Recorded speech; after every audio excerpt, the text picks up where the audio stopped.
दोस्तों, जीवन को सुखी बनाए रखने के लिए हमें किन बातों का ध्यान रखना चाहिए, इस संबंध में संत तुकाराम की एक कथा प्रचलित है। इस कथा में बताया गया है कि विरोधियों के साथ हमें कैसा व्यवहार करना चाहिए। सीख: क्रोध का जवाब क्रोध से देने पर बिगड़ जाती है बात। ऐसी स्थिति में एक को शांत रहना चाहिए। प्रचलित लोक कथा के अनुसार संत तुकाराम अपने शिष्यों को रोज उपदेश देते थे। शिष्यों के साथ ही आसपास के गांवों के लोग भी उनके घर प्रवचन सुनने आते थे। आसपास के क्षेत्रों में उनकी प्रसिद्धि काफी बढ़ गई थी। संत तुकाराम का एक पड़ोसी उनसे जलन की भावना रखता था। वह रोज प्रवचन सुनने भी आता था। पड़ोसी संत तुकाराम को नीचा दिखाने का मौका खोजता रहता था। एक दिन संत तुकाराम की भैंस उस पड़ोसी के खेत में चली गई और भैंस की वजह से पड़ोसी की बहुत सारी फसल खराब हो गई। इससे पड़ोसी को बहुत गुस्सा आ गया।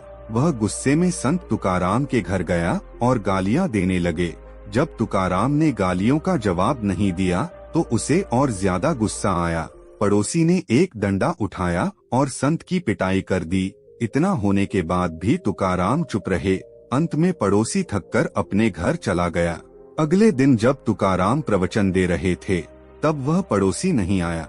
वे तुरंत ही उसके घर गए और भैंस की वजह से हुए नुकसान की माफी मांगने लगे और प्रवचन में आमंत्रित करने लगे। तुकाराम की सहनशीलता और ऐसा स्वरूप देखकर वह पड़ोसी उनके पैरों में गिर पड़ा और क्षमा मांगने लगा। तुकाराम ने पड़ोसी को उठाया और गले लगा लिया।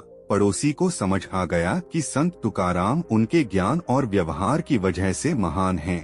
क्रोध का जवाब क्रोध से देने पर हमारे रिश्ते और ज्यादा बिगड़ जाते हैं।